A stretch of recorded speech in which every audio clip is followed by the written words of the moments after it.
तीसरा रास्ता क्या है? तीसरा एक रास्ता है वो ये कि हम अंतरराष्ट्रीय अदालत की शरण लें। एक इंटरनेशनल कोर्ट होता है, जैसे सुप्रीम कोर्ट है वैसे इंटरनेशनल कोर्ट है, वहां एक मुकदमा दाखिल करें और स्विट्जरलैंड की सरकार के खिलाफ वो मुकदमा हो, और वो मुकदमे में कई और देश भी हमारे साथ आने को तैयार हैं, क्योंकि उनका भी पैसा वहां फंसा हुआ है।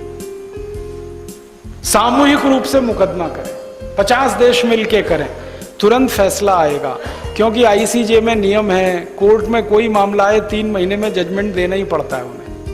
वहां ऐसा नहीं भारत की तरह 10-10 साल 20-20 साल केस लटकते, तो वहां फैसला आ सकता है। और इंटरनेशनल कोर्ट में अगर हम गए तो सबसे ज्यादा बदनामी होगी स्विट्जरलैंड की और उन देशों की जिनके बैंकों में ये पैसे पड़े हुए हैं। तो बहुत सारे देश तो बदनामी से बचने के लिए ही कह देंगे भैया ले जाओ, ये मामला मत लेके आओ आगे।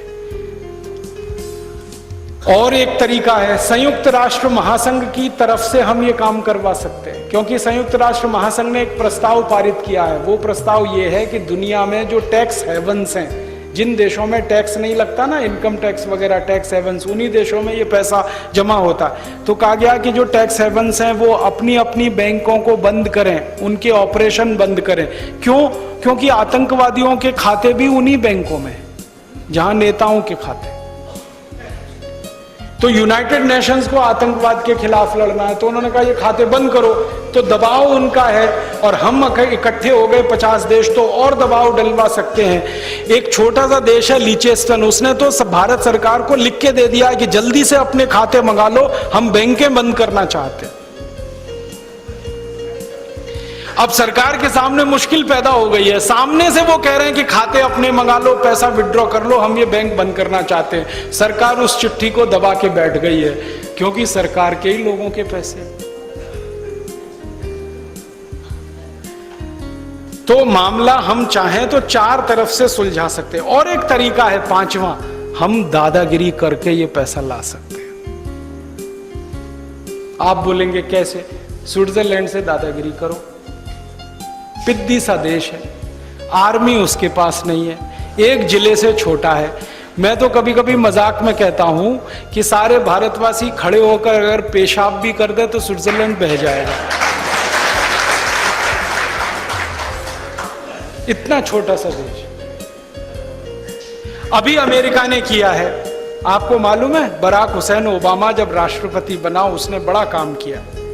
उसने क्या किया है, अमेरिका के लोगों से जो वायदा किया था वो वायदा पूरा किया। उसने चुनाव से पहले कहा था कि अगर मैं राष्ट्रपति बनकर आया तो अमेरिका में जितने घोटाले हुए हैं पिछले 50 सालों में, उनका पैसा स्विस बैंकों में है, वो वापस लाऊंगा।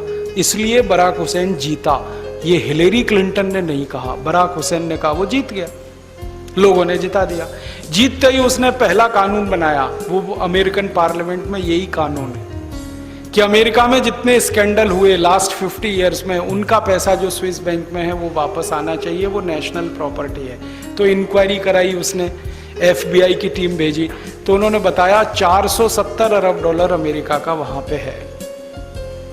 अमेरिका ने अपनी संसद से कानून बना दिया, कानून की कॉपी स्विट्जरलैंड चली गई। तो स्विट्जरलैंड की सरकार ने थोड़े दिन तो दबा के रखा, फिर अमेरिका ने एक धमकी दी, उसी में सरेंडर कर दिया स्विट्जरलैंड। उन्होंने कहा कि हमने इराक को बर्बाद कर दिया है, अफगानिस्तान को तबाह कर दिया है, हमारी एक मिसाइल आपको भी तबाह कर सकती है।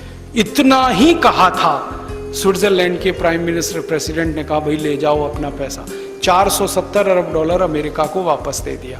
बराक हुसैन ओबामा ने क्या किया कि वो पैसा अमेरिका में जो इस समय मंदी चल रही है ना, और बहुत सारी कंपनियां और बैंक डूब गए हैं, उनको दे दिया बेल आउट पैकेज में।